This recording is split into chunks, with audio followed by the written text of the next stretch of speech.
ప్రభుకు స్తోత్రములు. ప్రభునామమున మహిమ కలుగును గాక. మన ప్రియరక్షకుడు ప్రభు అయిన యేసుక్రీస్తు వారి దివ్యమైన నామమున చేరువచ్చిన ప్రియులందరికీ నా హృదయపూర్వక వందనాలండి. మనం మరి యొక్క సమయాన్ని ఆయన సన్నిధిగాంతి కలిగి ఉండడానికి దేవుడు మనకి మహాకృపను చూపించాడు. మనము రేపు ఆరాధనకు సహాయకరముగా కొన్ని విషయాలు జ్ఞాపకం చేసుకొని మనము రేపు ఉదయకాల సమయంలో ఆయన్ని ఆత్మతో సత్యముతో నిర్మలమైన మనస్సాక్షి కలిగి యథార్థముతో ఆరాధన చేయడానికి దేవుడు మనల్ని సంసిద్ధపరచులాగన కొద్ది నిమిషాల పాటు వాక్యాన్ని ధ్యానించుకుందాం. పేతురు రాసిన మొదటి వచనాలు ఉన్నాయి. అయితే మనం 6 వచనాల వరకు చదువుకుందాం. 7 వచనాలు. యేసుక్రీస్తు అపోస్తలుడైన పేతురు తండ్రి అయిన దేవుని భవిష్యత్ జ్ఞానమును బట్టి ఆత్మ వలన పరిశుద్ధత పొందిన వారై విధేయులగుటకును యేసుక్రీస్తు రక్తం వలన ప్రోక్షింపబడుటకును ఏర్పరచబడిన వారికి అనగా పొంతు, గలతీయ, కప్పతికయ, ఆసియా, బితునియా అను దేశముల యందు చెదరిన వారిలో చేరిన యాత్రికులు శుభమని చెప్పి రాయినది మీకు కృపయు సమాధానము విస్తరిల్లునుగాక. మన ప్రభువు యేసుక్రీస్తు తండ్రి అయిన దేవుని స్తుతింపబడునుగాక. మృతుల నుండి యేసుక్రీస్తు తిరిగి లేచుట వలన జీవముతో కూడిన నిరీక్షణ మనకు కలుగునట్లు అనగా అక్షయమైనది, నిర్మలమైనది, వాడబారుదైన స్వాస్యము మనకు కలుగునట్లు ఆయన తన విశేష కనికరము చొప్పున మనల్ని మరలా జన్మింపచేసి కడవరి కాలముందు బయలుపరచబడటకు సిద్ధముగా ఉన్న రక్షణ మీకు కలుగునట్లు విశ్వాసం ద్వారా దేవుని శక్తి చేత కాపాడుబడి మీ కొరకు ఆ స్వాస్యం పరలోకమందు భద్రపరచబడి ఉన్నది. ఇందువల్ల మీరు మిక్కిలి ఆనందించుచున్నారు. కానీ అవసరమును బట్టి నానా విధములైన శోధనల చేత ప్రస్తుతమును కొంచెం కాలం మీకు దుఃఖం కలుగుచున్నది. నశించిపో స్వర్ణము అగ్ని పరీక్షల వలన శుద్ధపరచబడినందున పరచుచున్నది కదా. దానికంటే అమూల్యమైన మీ విశ్వాసము ఈ శోధనల చేత పరీక్షకు నిలిచినదై యేసుక్రీస్తు ప్రత్యక్షమైనప్పుడు మీకు మెప్పు, మహిమయు ఘనతయు కలుగుటకు కారణమగును. దేవుడు తన వాక్యాన్ని దీవించునుగాక. ప్రార్థన చేసుకుందాం. వాక్య సహార్థం అందరూ తలలో ఉంచి ప్రార్థనలు ఏకీవించవలసిందిగా మమ్మల్ని మిక్కిలిగా ప్రేమించిన మా ప్రియ జీవం గలైన జీవాధిపతి యేసుక్రీస్తుని ఘనమైన నామములకు బంగారు పాదములకు వేలాది స్తుతులు స్తోత్రములు తండ్రి. ఈ రాత్రికాల సమయంలో నన్ను నాయన మరి సంఘాన్ని చిన్న మందగా చేర్చి ప్రభా నీ యొక్క పాసందులో నీ యొక్క సన్నిధి కాంతి కలిగి నీ యొక్క ముఖ దర్శనం చేయడానికి నీ యొక్క మాటలు వినడానికి మమ్మల్ని సంసిద్ధపరిచిన దేవా నీకు వేలా స్తోత్రములు తండ్రి. అవును ప్రభా, కాలములకు పై ఉన్న మా యొక్క జీవితం విషయంలో నాయన మరి నీ యొక్క కృప విషయమైన ఏర్పాటు, విశ్వాస సంబంధమైన దేవుని ఏర్పాటును ఆధారం చేసుకుని విశ్వాసం మూలం ఒక జీవితంలో నాయన మరి మమ్మల్ని ముందుకు సాగిస్తుండగా నీ యొక్క కృప కనికర సమాధానములతో నాయన మమ్మల్ని మా యొక్క జీవితాలను తృప్తిపరుస్తూ నాయన మరి మమ్మల్ని విశ్రాంతిలో నిలుపుతూ వాగ్దాన సంబంధమైన జీవితాన్ని అనుభవించే భాగ్యాన్ని మాకు అనుగ్రహిస్తున్న విధానానికే స్తోత్రములు తండ్రి.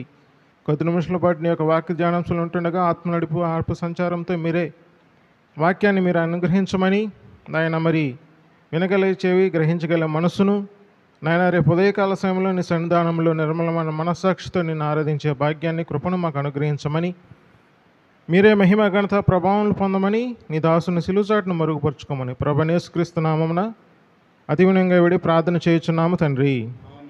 ఆమేన్. మంచిది ప్రియులారా, ఈ యొక్క విషయాల్ని మనం మాటికి జ్ఞాపకం చేసుకుంటూనే ఉన్నాం. ఈ మొదటి అధ్యాయంలో అపోస్తుడైన పేతురు కృప విషయమైన ఏర్పాటు తనకు కూడా అర్థమైన తర్వాత వ్రాస్తున్న తరుణంలో ఇక్కడ కృప విషయమైన 3 కాలాల కృపలు వ్రాశాడు. అది ఈలోగా మనం ధ్యానించాం. అదేంటంటే కృప అనేది సువార్తగా మనం గలతీ రాసిన పత్రిక 1వ అధ్యాయం 4వ వచనంలో చెప్పినట్లు మనం అనుకున్నట్లయితే కలిగిన కృప అది పేతురు రాసిన మొదటి పత్రిక 1వ అధ్యాయం 4వ వచనంలో మనకి దేవుడు అది మనకు అనుగ్రహించాడు. తర్వాత జరుగుతున్న కృప అంటే జరుగుతున్న రక్షణ విషయమైన అనుభవ జ్ఞానం ఏదైతే ఉందో అది 5వ వచనం నుంచి 9వ వచనం వరకు రాశాడు.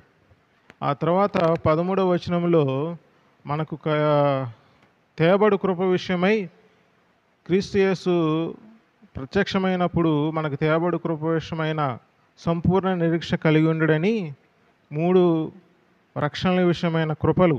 అంటే ఇక్కడ కృప అంటే సువార్త ద్వారా మనకు అనుగ్రహింపబడిన రక్షణగా మనం భావించినట్లయితే 3 కాలాల రక్షణలు కూడా ఇక్కడ సవివరంగా వివరించాడు. దీనికి కారణం ఏంటంటే మొదటి వచనంలో మనం స్పష్టంగా మనం తెలుసుకున్న వారం ప్రియులారా. మొదటి వచనం ఒకసారి చదవండి. యేసుక్రీస్తు అపోస్తలుడైన పేతురు తండ్రి అయిన దేవుని భవిష్యత్ జ్ఞానమును బట్టి ఆత్మ వలని పరిశుద్ధత పొందిన వారై విధేయులగుటకును ప్రోక్షింపబడుటకును అనగా చాలు ఆయా ప్రాంతాల్లో యూదులు చెదిరిపోయారు ప్రియులారా. వారి విషయమైన వారికి విశ్వాసంలో స్థిరపరచబడ్డానికి కృప విషయమైన ఏర్పాటు వారికి ఆ కృపావరాన్ని వారికి అందజేయడానికి పేతురు భక్తుడు ఇది రాసించాడు.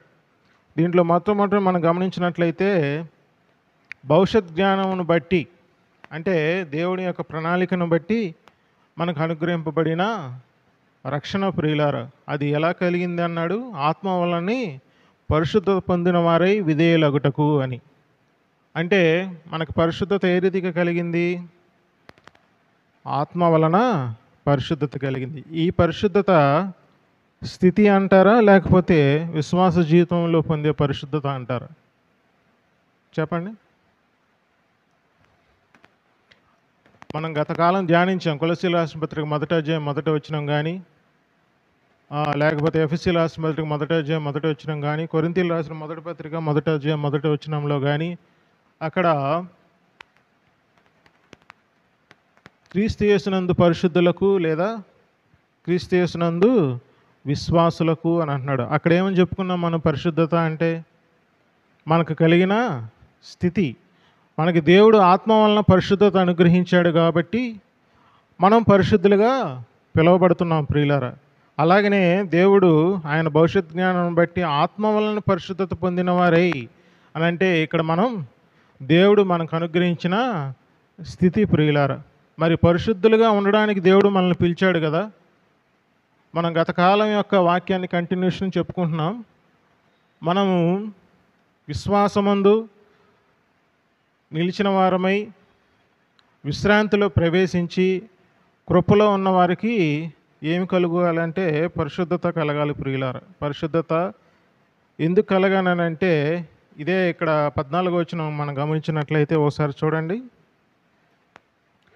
నేను పరిశుద్ధుడనై ఉన్నాను గనుక మీరు పరిశుద్ధులై ఉండుడని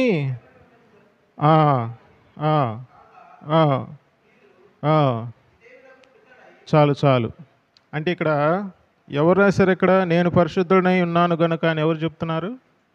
పేతురా కాదు. ఎవరు? మన ప్రభువు యేసుక్రీస్తు. నేను పరిశుద్ధుడైన ప్రకారం మీరు కూడా పరిశుద్ధులై ఉండుడి అని చెప్తున్నాడు. మరి పరిశుద్ధత మనం ట్రై చేస్తే వచ్చేదా లేకపోతే దేవుడు మనకు అనుగ్రహిస్తే వచ్చేదా అనేది ఈరోజు మనం ధ్యానిద్దాం ప్రియులారా. మనం చాలా ఆలోచిస్తూ ఉంటాం. ఏమనంటే దేవుడు పరిశుద్ధుడైన ప్రకారం పరిశుద్ధంగా ఉండమన్నాడు కాబట్టి మన ప్రయత్నాలన్నీ ఎలా ఉంటాయంటే పరిశుద్ధంగానే ఉంటాయి. ఆ పరిశుద్ధం ఉండడానికే మనం ట్రై చేస్తూ ఉంటాం. మన వాక్యాలన్నీ కూడా అలాగనే ఉంటాయి కదా. మనం రేపు ఉదయకాల సమయంలో ఆరాధిస్తున్నామని అంటే మనల్ని మనం పరీక్షించుకోమని చెప్తాం. ఏ విషయంలో పరీక్షించుకోమంటాం? వాస్తవంగా లేఖనాలేమో మనం తినే విషయంలో ఏ రీతిగా ఉన్నామో లేదో పరీక్షించుకోమని చెప్తుంటే మనం ఏం చేస్తామంటే యథార్థంగా ఆరాధించమన్నాడు కాబట్టి ఆ యథార్థతలో మనం లోపం కలిగి ఉన్నామా అనేది మన పరిశుద్ధత విషయమైన లోపాలు వెతుక్కొని మనం పరిశుద్ధంగా లేము అని అనుకుంటే ఏం చేస్తాం? చాలా ధైర్యంగా పాత్ర మన దగ్గరకు వస్తున్నప్పుడు తిరస్కరిస్తాం కదా. ఎందుకంటే మనం పరిశుద్ధం కాదు. అంటే ఆ సమయానికి మనం పరిశుద్ధంగా లేం. మరి పరిశుద్ధత ఎప్పుడు వస్తుంది? మరలా మనం అనుకుంటే వస్తుంది. అంతేనమ్మా? పరిశుద్ధత మనం అనుకుంటే వస్తుంది. మనం తప్పిపోతే పోయింది కాబట్టి ఆ పరిశుద్ధత విషయమైన ఏర్పాటు దేవుడు మనకు అనుగ్రహించిన జీవాహారాన్ని మనం ఈజీగా తిరస్కరిస్తూ ఉంటాం. చాలా విషాదకరమైన సంగతి ఏంటంటే నేటికి కూడా మన సంఘంలో అదే జరుగుతుంది ప్రియులారా. మరి స్త్రీల విషయంలో కానీ పురుషుల విషయంలో కానీ పాత్ర మీ వద్దకు వస్తున్నప్పుడు మరి మీలో ఉన్న మీ యొక్క మనస్సాక్షి ఏ విధంగా గద్దిస్తుందో నాకైతే తెలియదు. కానీ ధైర్యంగా సంఘానికి వస్తుంటాం, కూర్చుంటాం. పాత్ర వస్తున్నప్పుడు ధైర్యంగానే తిరస్కరిస్తూ ఉంటాం. అంటే ఏంటి దాని అర్థం? ఒకసారి అయినా మనం ఆలోచించుకున్నామా? ఆ రీతిగా ప్రవర్తించే వారి విషయమై అలాగ ఎందుకు ప్రవర్తిస్తున్నారో వారికైనా ఒక గ్రహింపు ఉందో లేదో నాకైతే తెలియదు ప్రియులారా. మరి ఆ గ్రహింపు లేకపోతే గ్రహింపు తెచ్చుకొని మనం ఆ రీతిగా ఆయన ప్రభు బలలో చేయవేసేవారుగా ఉండాలి. నేను ఈరోజు ఈ వారమంతంలో ఏదో ఒక తప్పు చేశాను కనుక నేను ప్రభు బలలో చేయవేసే అర్హుడిని కాదు అని నువ్వు అనుకుంటే అర్హత ఎప్పుడు వస్తుంది? మరి నువ్వు అనుకుంటే వస్తుంది, అంతే కదా అని అర్థం. ఇంకా అప్పుడు నీలో సంతోషం ఏముంటుంది? మనము లోగడ వాక్యాన్ని కూడా ధ్యానించాం. మనలో సంతోషం ఎప్పుడు వస్తుంది అని అంటే దేవుని శక్తి చేత కాపాడబడినప్పుడు. దేవుని శక్తి చేత ఎప్పుడు కాపాడబడతాం? వాక్యం బట్టి మనం ప్రవర్తిస్తున్నప్పుడు అని చెప్పుకున్నాం. వాక్యం బట్టి ఎప్పుడు ప్రవర్తిస్తామని చెప్పండి. వాక్యం మన యొద్దకు వచ్చినప్పుడు మనం వాక్యం ప్రకారం ప్రవర్తిస్తాం కదా. మరి వాక్య ప్రకారం మన వాక్యం మన యొద్దకు ఎప్పుడు వస్తుంది? సత్యవాక్యాన్ని సరిగా విభజించినప్పుడు అని. ఆ సత్యవాక్యం ఎప్పుడు మనం సరిగా విభజించగలుగుతామనంటే స్థిరమైన పునాది మనకు అర్థమైనప్పుడు అని. మరి స్థిరమైన పునాది మనకి ఎప్పుడు అర్థమవుతుంది? పోనీ ఇదన్నా చెప్పండి. స్థిరమైన పునాది ఎప్పుడు అర్థమవుతుంది? కృపకి ధర్మశాస్త్రానికి వ్యత్యాసం తెలిసినప్పుడు. మరి వీటన్నిటి విషయంలో మనకు గ్రహింపు ఉన్నప్పుడు ఖచ్చితంగా మనకి సంతోషం కలుగుతుందని, సంతోషం వల్ల మనము నెహెమ్యా 8వ అధ్యాయం 10వ వచనంలో చెప్పినట్టు బలం కలిగిన వారం ఉంటామని, బలము కలిగి ఏం చేస్తాం? దానియేలు గ్రంథం 11వ అధ్యాయం 32వ వచనంలో చెప్పినట్టు గొప్ప కార్యాలు చేస్తాం కదా. గొప్ప కార్యాలు చేయడం వల్ల ఏమొస్తుందని అన్నాం? దేవునికి మహిమ కలుగుతుంది. మత్తయి సువార్త 5వ అధ్యాయం 16వ వచనం, యోహాను రాసిన సువార్త 5వ అధ్యాయం 15వ అధ్యాయం 8వ వచనం. ప్రియులారా, మరి దేవుని నామమును మహిమకరంగా మనం జీవిస్తున్నామనంటే మొట్టమొదట మనం దేవుని విషయంలో సరైన విధానంలో మన జీవితం ఉందని మనం కలిగిన తర్వాత కలిగే అనుభవాలు అవన్నీ. కానీ మనం కేవలం జీవించడానికి అవసరముకు సంబంధమైన ఏర్పాటు ఏదైతే ఉందో ఆ రొట్టె విరుచు కూడికలో మనం ఏం చేస్తున్నామనంటే ధైర్యంగా తిరస్కరిస్తున్నాం. అంటే పరిశుద్ధత విషయమైన సరైన విధానము జ్ఞానము మనకి లేకపోవడమే. లేకపోతే పరిశుద్ధత కలిగి ఉండడానికి మన ప్రయత్నాలు ఏమి లేవని దాని అర్థం. మరి పరిశుద్ధత కలిగి ఉండాలంటే మన ప్రయత్నం ఏం చేయాలి? ఎప్పుడైనా మనం ఆలోచించుకున్నామా? మన ప్రయత్నం ఏం చేయాలంటే నేను ఈ రోజు నుంచి నువ్వు ఆంక్షలు విధించుకుంటావు. ఏమంటే ఒకవేళ యవనస్తులు అయితే ఆ సెల్ ఫోన్ నేను దూరంగా పెట్టేయాలి, లేకపోతే నెట్ ఆఫ్ చేసుకోవాలి. మనం అనుకో ఆ టీవీ సీరియల్స్ కానీ ఏవి మనం చూడకూడదు. లేకపోతే దుష్ట సాంగత్యం మంచి నాడడం జరుగుతుందని అన్నాడు కాబట్టి దుష్టులు యవనస్తులతో ఎవరు కూడా మనం నడవకుండా ఉంటాం అని ఎంతకాలం ఉండగలుగుతావు నువ్వు అలా? నీకు నీ ప్రయత్నంలో నువ్వెంతకాలం ఉండగలుగుతావు? మనకు దేవుడు అనుగ్రహించిన పరిశుద్ధత కేవలం శరీరాన్ని మనం అపవిత్రపరచుకోకుండా జీవించే జీవితము అది మనకు మనమే కలిగినట్లయితే మనం పాపం విషయంలో క్రీస్తుని ఆశ్రయించాల్సిన అవసరమే ఉంది ప్రియులారా. గమనించారా? యవనస్తులైన మీరే జాగ్రత్తగా వినాలి. యవనస్తులు వినాలి అని అంటే నేను వాళ్ళ మీద లోపం పెట్టి అనట్లే. ఎందుకంటే పెద్దలమైన మనము ఏం చేసేసామంటే కొన్ని విషయాలు గ్రహింపలేక కొన్ని వాతవేయబడిన మనస్సాక్షి చేత కొన్ని బోధలు ఏవైతే ఉన్నాయో మన హృదయంలో చొచ్చిపోయినాయి మన మస్తిష్కంలోకి. వాటి వలన మనం ఏంటంటే కలవరపడిపోతూ ఉంటాం. చెప్పే వాక్యము అది సత్యమైనదా కాదా అనేది నేను ఇప్పుడు చెప్పినట్లు సత్యవాక్యాన్ని సరిగా విభజించే కోణంలో మనం లోపం కలిగి ఉంటాం. తద్వారా ఏమవుతుంది? ఆటోమేటిక్గా అన్ని కలవరాలే. ఇది నిజమా అని చెప్పి దుష్టుడు మనల్ని ఏం చేస్తుంటాడు? మనకు హృదయాన్ని ఖచ్చితంగా మనల్ని ఏం చేస్తుంటాడంటే వాడు శోధిస్తూనే ఉంటాడు. వాడి శోధనలకు మనం పడిపోతే వాడు మన మీద రూలింగ్ చేయడానికి ఆస్కారం ఉంటుంది ప్రియులారా. తద్వారా ఏమైపోతాం? మనం విశ్వాసం మూలంగా జీవించే విధానంలో లోపం కలిగి ఉంటాం. కాబట్టి దేవుడు మనకు అనుగ్రహించిన రక్షణ తర్వాత ఏదైతే ఉందో అది ఆరాధనే కదా. రక్షణ మనకి ఏ విషయంలో మనకి రక్షణ కలగజేసింది? లోకాసువార్త 1వ అధ్యాయం 75వ వచనంలో మనకి దేవుడు ఏ విధంగా రక్షణ వచ్చింది? మనకి దేనికోసం రక్షణ వచ్చిందంటే మనం జీవితకాలం అంతా నిర్భయలమై ఆయన సన్నిధానంలో సేవింప ఆలోచించాడు. కాబట్టి దేవుని భవిష్యత్ జ్ఞానమును బట్టి దేవుడు ఆ రక్షణ మనకు కలగజేశాడు.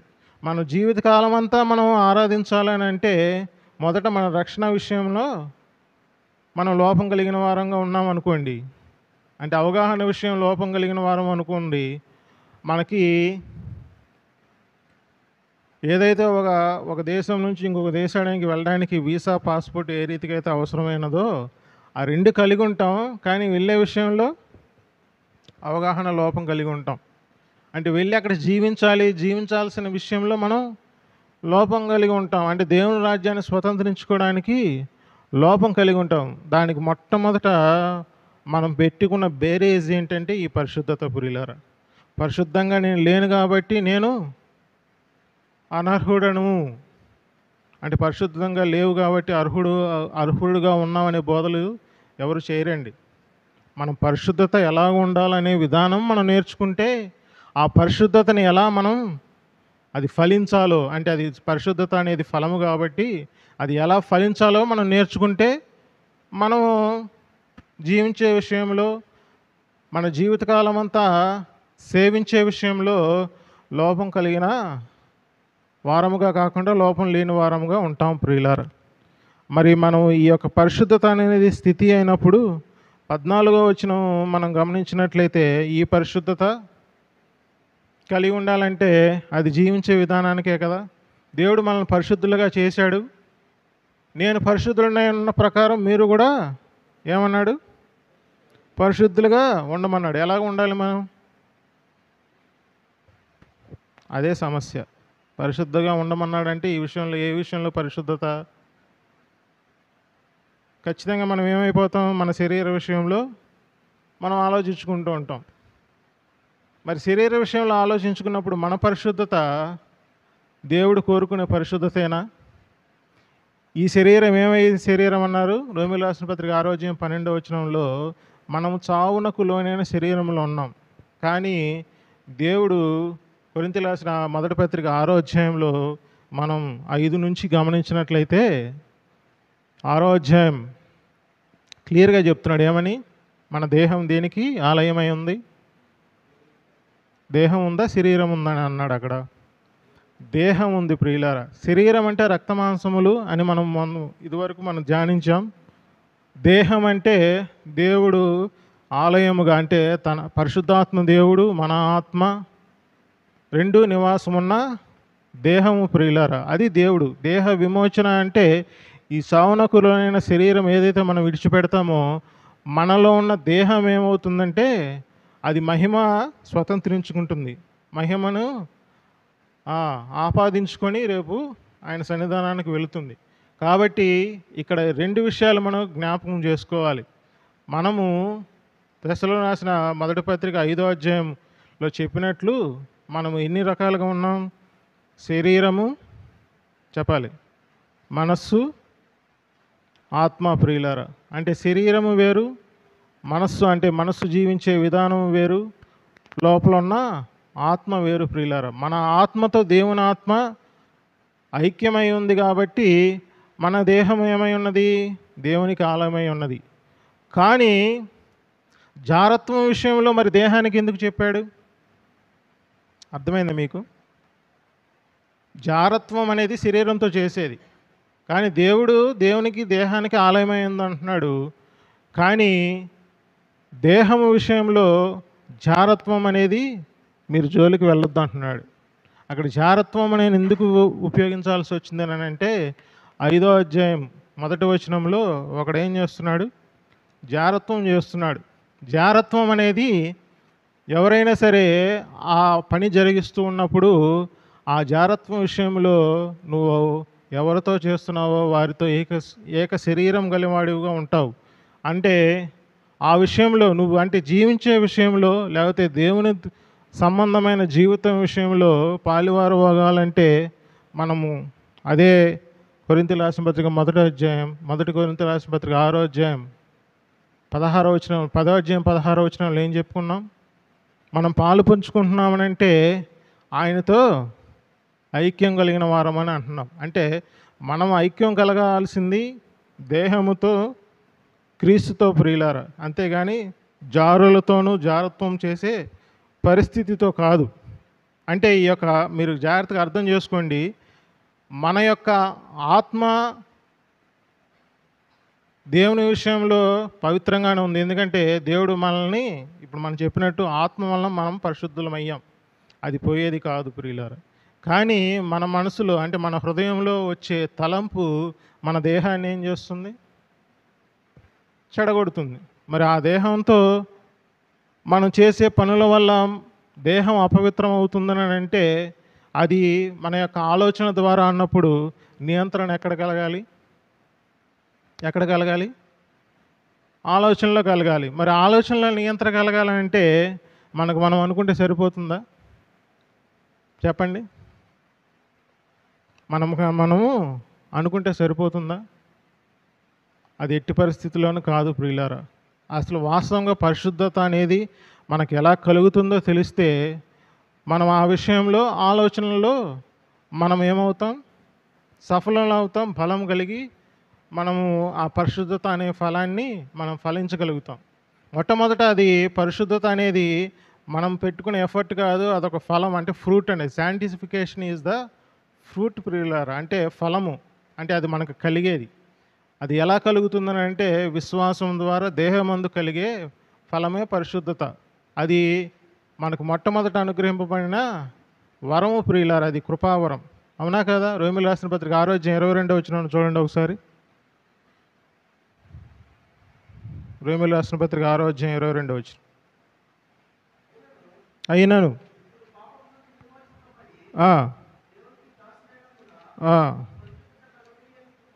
పరిశుద్ధత కలుగుటయే మీకు ఫలము, దాని అంతము నిత్య జీవము. ఏలయనగా అయితే దేవుని కృపావరం మన ప్రభువైన క్రీస్తు యేసునందు నిత్య జీవం. పరిశుద్ధత కలిగుటయే మీకు ఫలము అంటున్నాడు, దాని అంతము నిత్య జీవం అంటున్నాడు. పరిశుద్ధత దేనికి దారి తీస్తుంది? చివరిది ఏంటిది? నిత్య జీవం. మరి నిత్య జీవం అనేది అది ఏమని అంటున్నాడు? దాన్ని కృపా వరం అంటున్నాడు. కృపావరమా లేకపోతే మన ఎఫర్టా? మనం సంపాదించుకునేదా? చెప్పండి. మీరు వాక్యాన్ని ఎంత శ్రద్ధగా వింటారో అంత చక్కగా అర్థమవుతుంది ప్రియులారు. వినట్లేదని కాదు, చాలామంది వింటున్నారు. కొంతమంది మనకెందుకులే అనే హృదయాలు ఏమైనా కలిగి ఉన్నారేమో, ఆ విషయంలో మీరు అలర్ట్ అయిపోండి. ఎందుకనంటే ఈ విషయాలు గ్రహింపుకు వస్తేనే మన పరిశుద్ధత అనే ఫలాన్ని మనం ఫలించగలుగుతాం. లేకపోతే మీ హృదయంలో ఏవే ఆలోచనలు ఉంచుకొని ఈ పరిశుద్ధతగా నేను లేనేమో అని అనుకొని ఏం చేస్తుంటారు? రొట్టె రసాన్ని తృణీకరిస్తూ ఉంటారు, తోసివేస్తూ ఉంటారు. ఆ విషయంలో మీకు గ్రహింపు మరొకసారి తేవాలని దేవుడు నాకు ఇచ్చిన అవకాశాన్ని బట్టి మరలా మీకు తెలియజేస్తున్నాను ప్రియులారా. ఇదివరకు తెలియపరిచాను, కానీ సవివరణగా తెలియపరచకపోతే మీరు ఆ పనే చేస్తూ ఉంటారు. కానీ దేవుడు సంగతులు మనకి నేర్పించిన తర్వాత మీ హృదయంలో ఉన్న ఆలోచన విధానాన్ని మీరు మార్చుకోకపోతే ఈ శాంటిఫికేషన్ ఏదైతే పరిశుద్ధత ఉందో ఆ పరిశుద్ధతను మనం ఫలించలేం ప్రియులారా. మనం పరిశుద్ధతను ఫలిస్తున్నామనంటే దానికి అర్థం ఖచ్చితంగా దేవుని యొక్క భవిష్యత్ జ్ఞానమును బట్టి మనం దేవుడు ఏదైతే మనకు ఆత్మ వలన పరిశుద్ధత దయచేశాడో ఆ పరిశుద్ధతని మనం విశ్వాసం ద్వారా కింద అంటున్నాడు కదా, అమూల్యమైన మీ విశ్వాసం అంటున్నాడు. మన అమూల్యమైన ఆ విశ్వాసమే మన పరిశుద్ధత కారణం ప్రియులారా. మనం ఆదికాండం 2వ అధ్యాయం 2వ వచనం 3వ వచనం గమనించినట్లయితే అక్కడ పరిశుద్ధత దేని విషయంలో పరిశుద్ధత అనేది క్లియర్గా చెప్పాం. మనం ఏమని చెప్పాము అక్కడ? దేవుడు తన కార్యాలన్నీ ముగించి ఏం చేశాడు? విశ్రమించాడు. విశ్రమించి ఆ 7వ దినాన్ని ఏం చేశాడమ్మా? పరిశుద్ధపరిచ ఉన్నదా? ఒకసారి చదవండి ఒకసారి. ఆదికాండం 2వ అధ్యాయం 2, 3 వచనాలు. భూమియు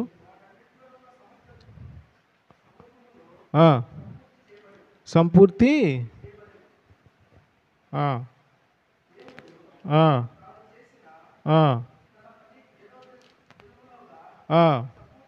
సంపూర్తి చేసి తాను చేసిన పనిని అంతటినీ విశ్రమించను. కాబట్టి దేవుడు ఆ 7వ దినమును ఆశీర్వదించి పరిశుద్ధపరచును. అంటే దీని అర్థం ఏంటమ్మా? దేవుడు ఏదైతే తాను జరిగించిన ఆ కార్యాలన్నిటినీ కూడా దేవుడు ఏం చేశాడు? పరిశుద్ధపరచడానికి ముందు ఏం చేశాడు? కార్యాలన్నీ ముగించి సమాప్తం చేసి విశ్రమించాడు. అంటే దేవుడు వాటన్నిటిని ఏ రీతిగా కలగజేశాడని మనం విన్నాం. దేవుడు అన్ని నోటి మాట ద్వారా కలగజేశాడు. ఆయన ఎలాగ మాట్లాడితే ఆయన ఇవన్నీ కలిగినాయి చెప్పండి? ఆయన నోటి ఏ రకంగా కలిగినాయి? ఆయన విశ్వసించింది కనుక నేను మాట్లాడాను అన్నాడు కదా. మన గత వర్తమానం అదే కదా, మన విశ్వాసంతో మాట్లాడాలి, పలకాలి అని అన్నాం. అంటే దేవుడు కూడా ఆయన విశ్వాసాన్ని ఏం చేశాడు? విశ్వాసంతో పలికాడు కాబట్టి ఇవన్నీ కలిగినాయి. ఇవన్నీ కలిగిన వాటన్నిటిని కూడా తయారు చేసిన తర్వాత విశ్రమించాడు. అంటే విశ్వాసం అనేది ఏంటి? ముగించబడిన కార్యం అని మనం నమ్మాలి. అర్థమైందా? విశ్వాసం అనేది ముగించబడిన కార్యమని మనం నమ్మాలి. విశ్వాసం అంటే నేను ఏదైతే దేవుణ్ణి విశ్వాసం ఉంచుతున్నానో దాని ద్వారా నాకు రక్షణ కలుగుతుందని, దాని ద్వారా నాకు పరిశుద్ధత కలుగుతుంది అని నేను ఏదైతే విశ్వాసం ఉంచుతున్నానో ఆ విశ్వాసము అది ముగించబడిన కార్యమని నమ్మాలి ప్రియులరా. అదే మనం పరిశుద్ధతను సన్మానించడం. ఆ విషయానికి ఇంకా వెళ్ళట్లేదు. విశ్వాసం అనేది ముగించబడిన కార్యమని నమ్మాలి. ఆ విశ్వాసం ముగించబడిన కార్యమైతే ఆ కార్యాన్ని ఏమంటున్నాడు దేవుడు? పరిశుద్ధపరిచాడు అంటున్నాడు. ఇప్పుడు పరిశుద్ధత అనేది దేవుడు ఆలోచనలో పరిశుద్ధత అది ప్రియులారా. అంటే ఇప్పుడు మనల్ని కూడా ఏం చేశాడు దేవుడు? కార్యాలన్నీ ముగించబడిన దాన్ని విశ్వాసం ఉంచి ఆ విశ్వాసం ద్వారా నీకు నేను రక్షణ దయచేస్తున్నాను అంటున్నాడు. కాబట్టి నీ విశ్వాసము మొట్టమొదట ఏందని నువ్వు నమ్మాలి? అది ముగించబడిన కార్యమని నమ్మాలి ప్రియులారా. అంటే నీలో ఉన్న నువ్వు ఇప్పుడు ఉదాహరణకి నువ్వు పరిశుద్ధత అనే ఫలాన్ని ఫలించాలనుకుంటున్నావు అనుకో, ఆ పరిశుద్ధత ఆల్రెడీ దేవుడు దాన్ని ఏం చేశాడు? చేసి ముగించాడని నువ్వు నమ్మాలి. ఎందుకంటే అది ఫలం కాబట్టి. నీకు ఫలంగా దయచేయాలంటే ఆ ఫలము అనేది నీకు తయారుగా ఉండాలా వద్దా? ఆలోచించండి ప్రియులారా, తయారుగా ఉండాలా వద్దా? కాబట్టి నీకు అనుగ్రహించే ఆ కృపావరము పరిశుద్ధత ఏదైతే ఉందో అది ముగించబడి ఉండాలి కదా. నీకు అది ఒక వస్తువుగా అనుకోండి ఉదాహరణకి. ఆ వస్తువు నీకు అనుగ్రహింపబడాలంటే అది తయారుగా ఉండాలా వద్దా? ఖచ్చితంగా ఉండాలి. నువ్వు ప్రేమ అనే ఫలాన్ని ఫలించాలనుకోండి, ఆ ప్రేమ అనే ఫలం నీకు తయారుగా ఉండాలా వద్దా?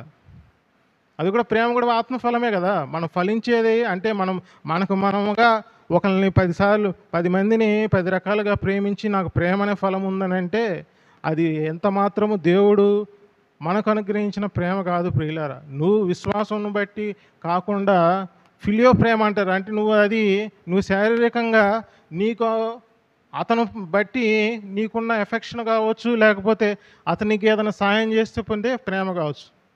ఇక్కడ అల్టిమేట్గా నేను చెప్పేది ఏంటంటే, ఏదైనా ముగించబడిన దాని నుంచే నీకు అనుగ్రహింపబడేది అది గిఫ్ట్ అవుతుంది, అది ఫలం అవుతుంది ప్రియులారా. అంటే నువ్వు ఈ పరిశుద్ధత అనేది కూడా ఫలమైనప్పుడు, అది కృపావరమైనప్పుడు, ఆ కృపావరాన్ని నువ్వు పొందుకోవాలంటే మొట్టమొదట నువ్వు ఉంచవలసిన విశ్వాసం ఏంటది? ఆ పరిశుద్ధత అనేది అది ముగించబడిన కార్యం అని నమ్మాలి. ముగించబడిన కార్యం అని నమ్మకపోతే అపనమ్మకం వస్తే ఏం చేస్తాం? తృణీకరించమా? ఖచ్చితంగా అవిధేయతగా మనం చేస్తాం. అవిధేయతగా చేసి నష్టపోయిన వారు ఎవరున్నారు? మనం బాగా ఎరుగుదాం. ఎవరు? మోషే ఏం చేశాడు? సంఖ్యాకాండం 20వ అధ్యాయం 8వ వచనంలో మనం గమనించినట్లయితే అక్కడ బండ ఆల్రెడీ 17వ అధ్యాయం 6వ వచనంలో నిర్గమకాండం అది కొట్టబడింది కదా బండ. రెండోసారి వాళ్ళు ఆ మెరీబా ఆ ప్రాంతానికి వచ్చినప్పుడు, ఆ మస్సా ఏరియాలకు వచ్చినప్పుడు వాళ్ళు ఏం చేశారు చెప్పండి? సీనారణ్యంలో ఏం చేశారు? మరలా వాళ్ళు ఏం చేశారు? దాహాన్ని కోరినప్పుడు దేవుడు ఏం చేయమన్నాడు? మాట్లాడమన్నాడు. ఒకసారి కొట్టబడిన తర్వాత, అంటే పని ముగించబడిన తర్వాత రెండోసారి ఏం చేయాలమ్మా? దీని ప్రకారం ఒకసారి బండ కొట్టబడింది, దేవుడు కొట్టమన్నాడు కాబట్టి కొట్టబడింది. కొట్టబడిన బండ, ఆ బండ ఎవరన్నాం మనం? క్రీస్తే కదా. క్రీస్తు మన నిమిత్తమై మనల్ని పరిశుద్ధపరచబడడానికి ఆయన హెబ్రీయులకు రాసిన పత్రిక 10వ అధ్యాయం 10వ వచనం ప్రకారం ఆయన శరీరం ద్వారా మనం పరిశుద్ధపరచబడ్డాం. దేవుడు ఆ కార్యాన్ని చేసి ముగించాడు. ఇప్పుడు మనం ఏం చేయాలి? రెండవసారి మనము ఆయన సన్నిధానానికి లేకపోతే ఆయన చెంతకి వెళ్ళి మనం ఏదైనా పొందుకోవాలనుకున్నప్పుడు, అలనాడు మోషేతో ఏం చేయమన్నాడు? రెండోసారి మాట్లాడమన్నాడు. మాట్లాడమనకుండా ఆయన ఏం చేశాడు? మళ్ళీ దాన్ని ట్రై చేశాడు. మళ్ళీ కొట్టడానికి ట్రై చేశాడు, కొట్టాడు. కొట్టినప్పుడు ఏం చేశాడు? నీళ్ళు ఆగలేదా? నీళ్ళు అయితే వచ్చినాయి ప్రియులారా. కానీ ఏం చేశాడు? తర్వాత కింద 12వ వచనంలో, నా పరిశుద్ధతను మీరు సన్మానించలేదు కాబట్టి పాలుదేలు ప్రవశించు ఆ యొక్క కనాను దేశంలో నువ్వు అడుగు పెట్టడానికి అర్హత పోయింది అని అన్నాడు. అంటే మనం పరిశుద్ధతను సన్మానించకపోవడం ద్వారా వచ్చే ఫలితం ఏంటి? ఆ ఫలాన్ని మనం అనుభవించలేము ప్రియులారా. ఏదైతే స్వాస్థ్యాన్ని ఉందో ఆ స్వాస్థ్యం మనం అనుభవించలేము. అది స్పష్టంగా మనం తెలుసుకోవాలి. మనము విశ్వాసం ద్వారా రక్షణ పొందిన మనము కొనసాగింపులో మనం పొందవలసిన స్వాస్థ్యం కానీ ఫలము కానీ ఆ రెండు కూడా మనం మళ్ళీ ప్రయత్నంలో మళ్ళీ ఎఫర్ట్ ద్వారానే కలుగుతుందని ఎవరు చెప్పారు? లేఖనానుసారంగా అయితే ఎవరు చెప్పలేదు.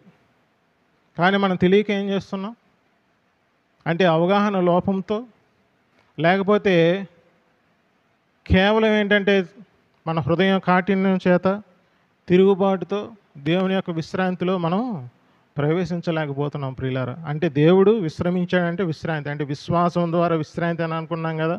విశ్రాంతి ద్వారా ఏమొస్తుంది చెప్పండి? సీక్వెన్స్. మీరు ఇలా మర్చిపోతే ఎట్లా? ఈ పదాలు ప్రతిసారికి ఎందుకు చెప్తున్నామనంటే దాని ద్వారానే మనం జీవించగలుగుతాం ప్రియులారా. మీరు ఈ విషయాలన్నీ గ్రహింపు తెచ్చుకుంటే ఆటోమేటిక్గా మీకు ఆత్మానుసారమైన జీవితం ఎలాగ జీవించాలో క్లియర్గా అర్థమైపోతుంది. చెప్తున్నాను చూడండి. విశ్వాసం ద్వారా విశ్రమించాడు కదా. విశ్రాంతిలో నుంచి పరిశుద్ధత వస్తుంది. కానీ విశ్రాంతి తర్వాత ఏమొస్తుంది? కృప వస్తుంది ప్రియులారా. అంటే మన కృపావరం, మనకు వరాన్ని పొందుకోవాలంటే ఏం కావాలి? కృప కావాలా వద్దా? మనం ఏదైనా ఒక ఫలాన్ని పొందుకోవాలంటే ఏం కావాలి? కృప కావాలి. కృప లేకపోతే నీకు ఆ ఫలం అనుగ్రహింపబడదు. మనం ఆత్మవరాలు కానీ కృపావరాలు కానీ ఏదైనా సరే మనము అది అనుగ్రహింపబడాలంటే మొదట మనం తెలియాల్సింది ఏంటంటే విశ్వాసం. విశ్వాసం అంటే ఏంటి? అది ముగించబడిన కార్యం అని. ఇదేంటి విశ్వాసం అంటే? నమ్మకం కదా. నేను ఆయన నమ్మాను కాబట్టి దేవుడు నన్ను రక్షించాడంటే కాదు ప్రియులారా.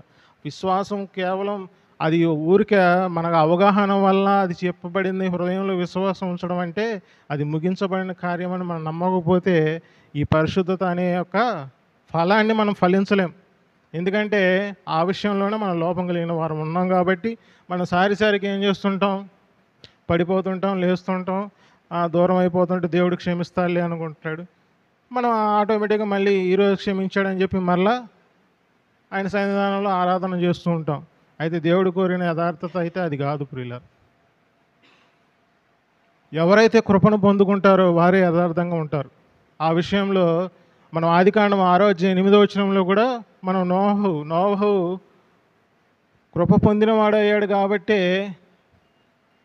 ఆయన యథార్థంగా జీవించగలుగుతున్నాడు. అనంటే ఏదైతే ఆ యథార్థత ఉందో ఆ యథార్థత ఆయనకి కృపగా అనుగ్రహింపబడింది. ఎందుకు అంటే నోవహు అంటే రెస్ట్ కదా. ఎవరైతే విశ్రాంతిలో ఉంటారో వారికి దేవుడు కృప అనుగ్రహిస్తాడని చెప్పుకున్నాం కదా. ఆ కృప అది యథార్థతకి దారితీస్తుంది. ఆ యథార్థంగా ఉన్నాడు కాబట్టి దేవుడు మరి ఒక కృపను అనుగ్రహించాడంటే కొనసాగించే నిరీక్షణ, జీవంతో కూడిన నిరీక్షణ ఇప్పుడే మనం చదువుకున్నాం. ఆ నిరీక్షణ దేవుడు దయచేస్తాడు. ఏదైతే కృప ద్వారా నీతిని పొందుకుంటామో, యథార్థతను పొందుకుంటామో, ఆ యథార్థత ద్వారా మరి యొక్క కృపను దేవుడు అనుగ్రహిస్తాడు. అదే జీవంతో కూడిన నిరీక్షణ. ఆ నిరీక్షణకి ఆధారం మనం విశ్వాసం ద్వారా జీవించే విషయంలో ఫలాలు పొందుకుంటాం. దాని మొట్టమొదటి ఫలం ఏంటంటే ఈ మనం చెప్పుకుంటున్న పరిశుద్ధత ప్రియులారా. ఆ పరిశుద్ధత కూడా మనం ఫలంగా పొందాలంటే మనం తెలియాల్సిన విశ్వాసం ఉంచాలి ఖచ్చితంగా దాని మీద కూడా. అంటే ఆ విశ్వాసం అది ముగించబడిన కార్యంగా మనం అర్థం చేసుకోవాలి. దేవుడు కార్యాన్ని ముగించి దాన్ని విశ్రమించాడంటే పరిశుద్ధపరిచాడు. ఆ పరిశుద్ధత అనేది మనకు ఫలము కాబట్టి ఆ ఫలాన్ని మనం విశ్వాసం ద్వారానే పొందుకోవాలి. విశ్వాసం ద్వారా పొందుకోకపోతే ధర్మశాస్త్రము ఆచరించవలసి వస్తుంది. ధర్మశాస్త్రం విశ్వాస సంబంధమైనదా? విశ్వాస సంబంధమైనదా? కాదు కదా. మరి ధర్మశాస్త్రం అంటే శరీరంతో ఆచరించాలి. నువ్వు పరిశుద్ధత శరీరంతో ఆచరించడానికి ట్రై చేసావు అనుకో, ఖచ్చితంగా ఎప్పుడో ఒకప్పుడు సతికిల పడతావు. కానీ మనం విశ్వాసం అనేది పరిశుద్ధత అనేది విశ్వాసం ద్వారా మనం ట్రై చేసామనుకో, ఖచ్చితంగా మనం ఆ విశ్వాసాన్ని కొనసాగించగలుగుతాం, పరిశుద్ధతని నిలిచి ఉంటాం ప్రియులారా. దీనికి మూలం ఏంటి? ఆ విశ్వాసం సంపూర్తి అయిందనేది మనం నమ్మాలి. ఆ పరిశుద్ధతను మనం సన్మానిస్తున్నామనంటే ఈ కార్యం అది సమాప్తమైంది అని మనం నమ్మాలి ప్రియులారా. అంటే నాకు దేవుడు అది వరంగా ఇవ్వాలని మొట్టమొదట మనం విశ్వాసం ఉంచాలి. విశ్వాసం ఉంచిన మనము దేవుడు అనుగ్రహించే విషయంలో మనము అది కృపతో కూడిందని ఎప్పుడైతే మనం ఆలోచిస్తామో ఆటోమేటిక్గా దేవుడు అది మనకు కలిగించే విషయంలో అది మనకి ఇవ్వాలి అని మనం ఖచ్చితంగా మన హృదయంలో విశ్వసిస్తాం. అప్పుడు ఏదైతే దేవుడు మనకు పరిశుద్ధత ఇవ్వడానికి ఏ ఫలమైనా సరే, ఒక పరిశుద్ధత అనే కాదు, ఏ ఫలమైనా మనకి అనుగ్రహింపబడాలంటే కావాల్సింది ఏంటి? కృపే ప్రియులారా. ఆ కృప ద్వారానే మనకి ప్రతి ఒక్క కార్యము అనుగ్రహింపబడుతుందని మనం నమ్మాలి. అందులో పరిశుద్ధత అనేది మొదట జారత్వం విషయంలో దేవుడు పరిశుద్ధత కలిగి ఉండాలి అని ఎందుకు అంటున్నాడు అంటే దేవుని చిత్తం అనుసరించింది జారత్వం నుంచి దూరంగా ఉండాలి. కేవలం జారత్వం నుంచే కాదు, కామాభిలాష కూడా మనం దూరంగా ఉండాలని ఆయన చిత్తం. అంటే మన యొక్క విశ్వాసము అది ఏమై ఉంది? చిత్తం అని అంటే ఏంటి? సంకల్పమే కదా. సంకల్పాన్ని అనుసరించింది కాబట్టి దేవుడు ఆ సంకల్పం ఆల్రెడీ ముగించి మనకు అనుగ్రహించింది. ఆ జ్ఞానము అనేది మనకు సంఘం ద్వారా మనకి దేవుడు ఈ కాలంలో మనకు అనుగ్రహించాడు. వాళ్ళు ఆ కాలంలో పరిశుద్ధతను ఫలించలేక ఎందుకు పోయారని అంటే, విశ్వాసాన్ని కూడా విశ్రాంతిలో ఎందుకు ప్రవేశించలేకపోయారంటే దానికి కారణం అది. వాళ్ళు అలనాడు దేవుడు ఏదైతే మీరు మీరు నా విషయంలో నిందారహితులుగా ఉండండి, పరిశుద్ధతను ఫలించండి అని చెప్పినప్పుడు ఆమెను అనకుండా మీరు చెప్పినవన్నీ మేము చేస్తామనే నిబంధనలోకి వెళ్ళిపోయారు కాబట్టి వాళ్ళు పరిశుద్ధతని ఫలించలేకపోతున్నారు. మరి విశ్వాసమైన మనము దేవుడు మనకు అనుగ్రహించిన విశ్వాసం అది ముగించబడిందని మనము నమ్మకపోతే మనం పరిశుద్ధతని సన్మానించలేని వారంగా ఉంటాం ప్రియులారా. మనం పరిశుద్ధతని ఎప్పుడు సన్మానిస్తాం? ఆటోమేటిక్గా అది ముగించిన కార్యమని మనం నమ్మడం ద్వారా. ఎప్పుడైనా సరే అది ఆలోచించినప్పుడు విశ్వాసం ఎవరి మీద ఉంచాలి? ఖచ్చితంగా దేవుని మీద ఉంచాలి. అట్టి విశ్వాసం మనల్ని ఏం చేస్తుంది? ఖచ్చితంగా మనల్ని స్వతంత్రులను చేస్తుంది ప్రియులారా. ఎప్పుడైతే ఆ స్వాతంత్రాన్ని మనం అనుభవిస్తూ ఉంటామో ఆటోమేటిక్గా పరిశుద్ధత అనే ఫలాన్ని మనం ఫలిస్తూ ఉంటాం. దానికి మూలం ఏంటి? ఖచ్చితంగా ఆయన యందలి విశ్వాసమే. అంటే మనలో ఉన్న మనస్సాక్షి ఏం చేయాలి? మన ఆరాధనకి యోగ్యులుగా చేస్తుంటే దానికి మనం ఏం చేయాలి?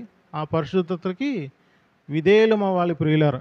విధేయులము అవ్వాలి. అదే చెప్తున్నాడు చూడండి. పేతురు రాసిన మొదటి పత్రిక మొదటి అధ్యాయం మరి ఒకసారి చదవండి. మొదటి వచనం.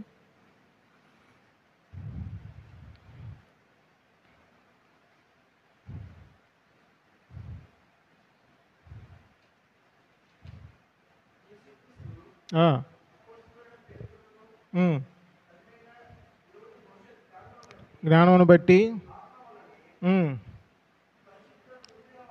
ఆ. విధేయులగుటకు చాలు చాలు చాలు. పరిశుద్ధత మనం ఆత్మ వల్ల పొంది ఉన్నాం. కొరింథీయులకు రాసిన పత్రిక 6వ అధ్యాయం 10-11 వచనాలు మనం గమనించినట్లయితే, మనము క్రీస్తు యేసు అందు విశ్వాసం ఉంచిన వారమై పరిశుద్ధాత్మ చేత మనం ఏమై ఉన్నాం? మనం ఆయనలో కడగబడి పరిశుద్ధపరచబడిన వారమై నీతిమంతులుగా తీర్చబడ్డామని ఉన్నది. దానికి అర్థం ఏంటంటే దాని పైనంతా పరిశుద్ధ గురించి దేవుడు చెప్తూ వచ్చాడు. పౌలు ద్వారా పరిశుద్ధాత్మ దేవుడు ఏం చెప్పాడనంటే, నీలో ఉన్న జారత్వాన్ని నువ్వు పోగొట్టుకోకపోతే ఆటోమేటిక్గా నీ యొక్క దేహం ఏమైపోతుంది? దేవునికి ఆలయమైందని ఎరిగినప్పుడు దేహంతో చేసే క్రియలు నువ్వేమైపోతున్నావు? విఫలుడైపోతున్నావు. పరిశుద్ధత అనే ఫలాన్ని నువ్వు ఫలించలేకపోతున్నావు. తద్వారా ఏమవుతుంది? నువ్వు జీవించే విషయంలో లేకపోతే ఆరాధించే విషయంలో యథార్థతను కోల్పోతున్నావు. తద్వారా మన యొక్క శరీరాలను మనమే, అంటే మన యొక్క దేహాన్ని మనమే ఏం చేసుకుంటున్నాం? నష్టపరుచుకుంటున్నాం. అట్లా నష్టపరుచుకున్న మనల్ని దేవుడు ఊరుకోడు ప్రియులారు. ఎందుకంటే ఆ దేహం వలన నువ్వు నష్టపోవడమే కాదు, ఇతరులను ఏం చేస్తుంటావు? నష్టపెడుతుంటావు. నిన్ను చూసి ఇప్పుడు నువ్వేం చేస్తావు? నువ్వు దేహం నష్టపరుచుకోవడం ద్వారా శరీర రక్తాలని విసర్జిస్తున్నావు. నిన్ను చూసి ఇంకొకరు ఏమవుతారు? ఏమవుతారు ప్రియులారా? అలానే చేస్తారు. తద్వారా నువ్వు కోల్పోయింది వాళ్ళని కూడా కోల్పోయేలాగా చేస్తున్నాం. అలా అని చెప్పేసి ఇంట్లో కూర్చుంటాం అనేది అది అసలు అది శుద్ధ వేస్ట్ అన్నమాట. అంటే దానివలన నిష్ప్రయోజనమైన అవివేకం అనమాట దాన్ని అంటారు. కాబట్టి ఏదైతే మనం పరిశుద్ధతను మనం పొందామో ఆ పరిశుద్ధతకి మనం విధేయులు అవ్వాలి. విధేయులు అయితే ఏమొస్తుంది? చదవండి, తర్వాత ఏమొస్తుంది? చదవండి నాన్న. విధేయులగుటకును యేసుక్రీస్తు రక్తం వల్ల యేసుక్రీస్తు రక్తం వల్ల ప్రోక్షింపబడటకును ఏంటి? ఆత్మ వల్ల మనం పరిశుద్ధత పొందామంటే మనం రక్షింపబడిన బిడ్డలమేగా. మరి మరలా యేసుక్రీస్తు రక్తం వల్ల ప్రోక్షింపబడటకును అంటున్నాడంటే దాని అర్థం ఏంటి చెప్పాలి?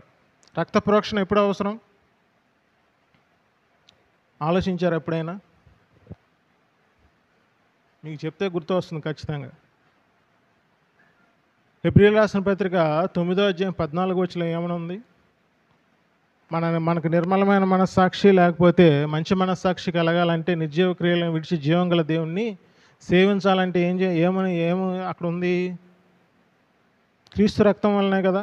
క్రీస్తు రక్తం మనల్ని నిర్మలమైన మనస్సాక్షిని కలగజేస్తుందని అంటే అదే హెబ్రీయులకు రాసిన పత్రిక 9వ అధ్యాయం 12వ వచనంలో ఆ రక్తం ఎక్కడ చేరింది?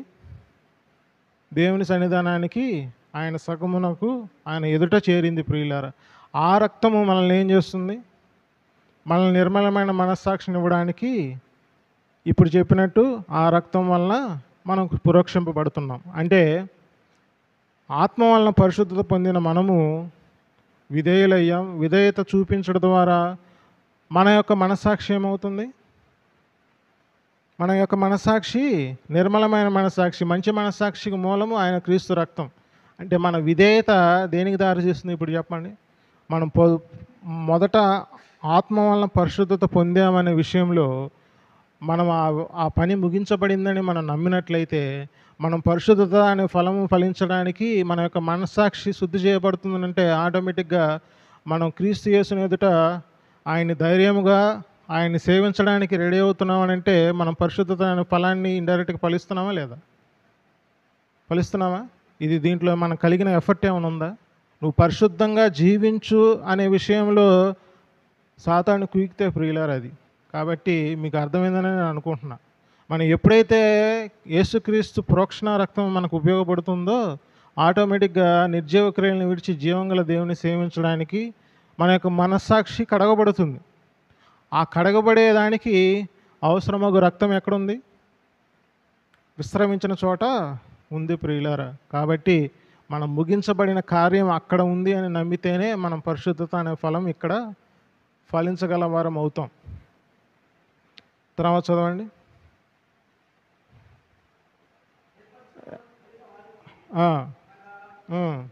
చాలు చాలు చాలు. నెక్స్ట్ వచనం చెప్తాను. 8వ వచనం చూడండి. 18వ వచనం. పితృపారంపర్యమైన మీ వ్యర్థ ప్రవర్తనను విడిచిపెట్టినట్లుగా వెండి బంగారం వంటి క్షయవస్తువుల చేత మీరు విమోచింపబడలేదు కానీ, ఇక్కడ చూడండి, అమూల్యమైన రక్తము చేత అనగా నిర్దోషమును రక్తము చేత చాలు చాలు. మనం ఏదైతే దేవుని పరిశుద్ధత కలిగిన బిడ్డలంగా ఉన్నామో ఆయన యందు విధేయులగుట చేత మన యొక్క మనస్సాక్షి దేవుని రక్త ప్రోక్షణ ద్వారా మనకి మనస్సాక్షి నిర్మలమైంది.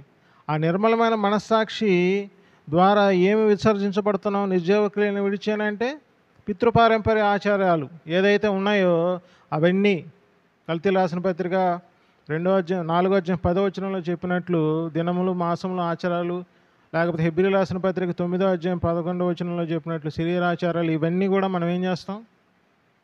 ఆటోమేటిక్గా విసర్జిస్తున్నాం ప్రియులారా. అంటే ఒక మనిషి యొక్క లేకపోతే ఒక విశ్వాసి యొక్క పరిశుద్ధత అనే ఫలాన్ని మనం ఫలించడం ద్వారా మనం నిర్మలమైన మనస్సాక్షిని కలిగి ఉండడం మాత్రమే కాదు, ఆ నిర్మలమైన మనస్సాక్షి ద్వారా మనం ఏం చేయగలుగుతున్నాం? జీవం గలవాణిగా సేవించగలుగుతున్నాం. మరి ఈ యొక్క సైక్లిక్ విధానం లేకపోతే ఈ యొక్క విధానంలో ఒక విశ్వాసి ఉన్నప్పుడు ఆటోమేటిక్గా పరిశుద్ధత అనే ఫలాన్ని ఫలించడా? యథార్థంగా ఆరాధించే విధానంలోకి వెళ్ళడా? ఖచ్చితంగా వెళ్తాడు ప్రియులారా. అవన్నీ కూడా మనం నమ్మాల్సింది ఏంటంటే ఆ విశ్వాసం. కాబట్టి విశ్వాసం ద్వారానే విశ్రాంతి ద్వారానే మనం కృపను పొందుకోవడం ద్వారా మనం పరిశుద్ధత కలిగి ఉన్నాం ప్రియులారా. కాబట్టి ఈ విషయంలో మనం లేఖనానుసారంగా ఒక్క వచనాన్ని నేను చూస్తాను. 2-3 వచనాలు చూపిద్దాం అనుకున్నాను కానీ సమయం సరిపోదు. కాబట్టి తిమోతి రాసిన 2వ పత్రిక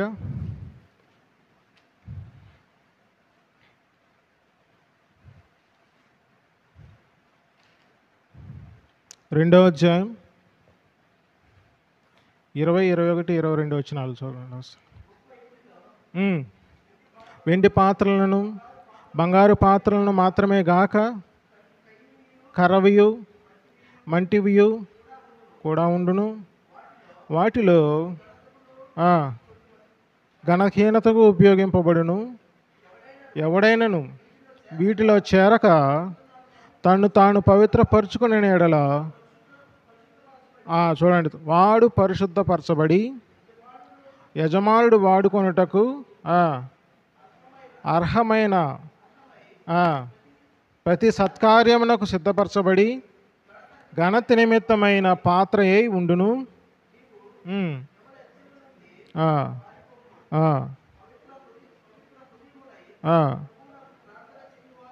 చాలు చాలు చాలు. ఇక్కడ చూసారా, పైన ఏమన్నాడు? గొప్ప ఇంటిలో వెండి పాత్రలు బంగారు పాత్రలు ఉంటాయి, ఘనతగా ఉంటాయి, ఘనహీనతగా ఉంటాయి. అయితే ఘనమైన వాటిని దేవుడు పాత్రగా ఎంచి అర్హమైన పాత్రగా ఎంచి ఏం చేస్తాడు? వాటిని పరిశుద్ధపరచబడుతుంది అంటున్నాడు. అంటే మనం అర్హత మన యొక్క సత్కార్యాల్లో ఉంది ప్రియులారా. మనం సత్కార్యాల్లో ఎప్పుడైతే ఫలిస్తామో ఆటోమేటిక్గా పరిశుద్ధత అనే ఫలం కూడా ఫలిస్తాం. ఈ సత్కార్యాలు ఎలా కలుగుతాయి చెప్పండి? అది కూడా మనకు ఫలమే కదా.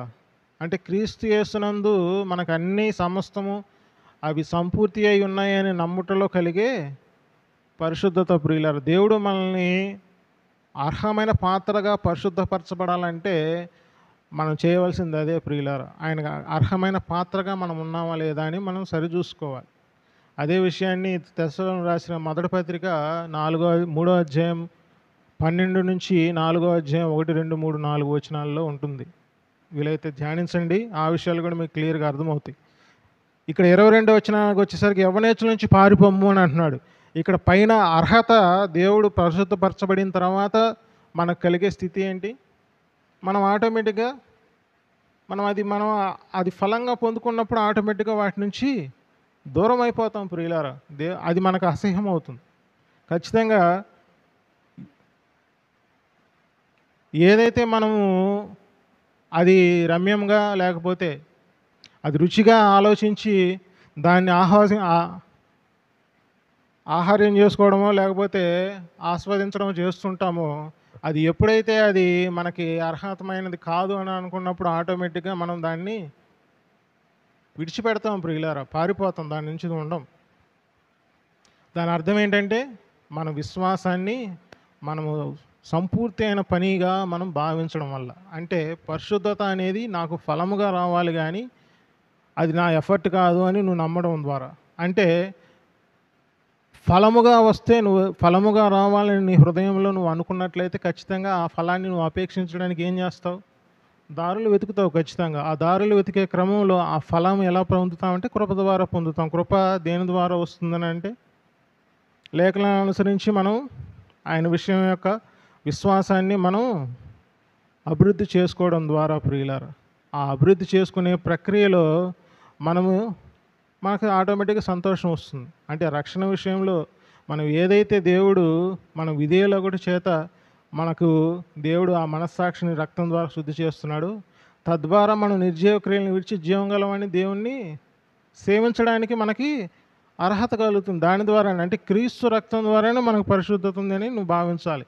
ఎప్పుడైతే విశ్వాసం ద్వారా దేవుడు క్రీస్తు రక్తం వల్ల మనల్ని నీతిమంతులను చేసి పరిశుద్ధపరిచాడో, అదే రక్తము క్రీస్తు యేసు పరిశుద్ధ స్థలంలో అతి పరిశుద్ధ స్థలంలో చేరి మనకి నిర్మలమైన మనస్సాక్షి ఇవ్వడానికి పనిచేస్తుంది అని నమ్మాలి.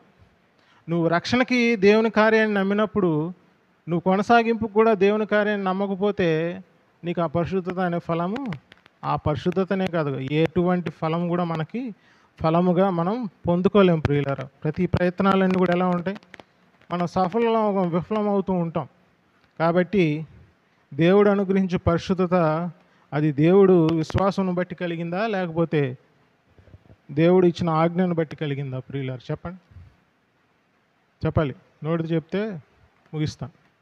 విశ్వాసం ద్వారానే. విశ్వాసం అంటే ఇక్కడ విశ్వాసం అంటే దేన్ని నమ్మాలి? మనం ముగించబడిన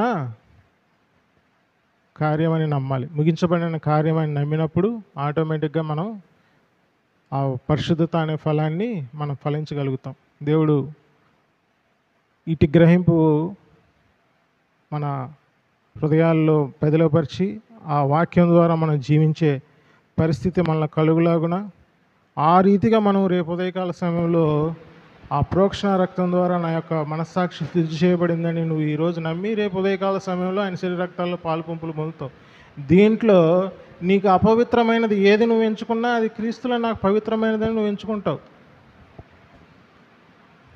అలా కాకుండా నువ్వేదో తప్పు చేశాను అన్నట్టుగానో లేకపోతే ఈరోజు నాకు శారీరక విషయాల్లో నాకు ఇది అపవిత్రమేమో అని చెప్పేసి కొద్ది దూరంగా ఉన్నామనుకోండి, ఆటోమేటిక్గా నీలో కలిగేది అది మరలా క్రియరూపమే కానీ విశ్వాస సంబంధమైనదిగా నువ్వు ఫలముగా నువ్వు పొందుకోవట్లేదని దాని అర్థం ప్రియులారా. ఆ ఆలోచన విధానాన్ని మార్చుకుంటే దేవుడు పరిశుద్ధత అనే ఫలాన్ని మనలో ఫలింపచేయడానికి సంసిద్ధంగా ఉన్నాడు ప్రియులారా.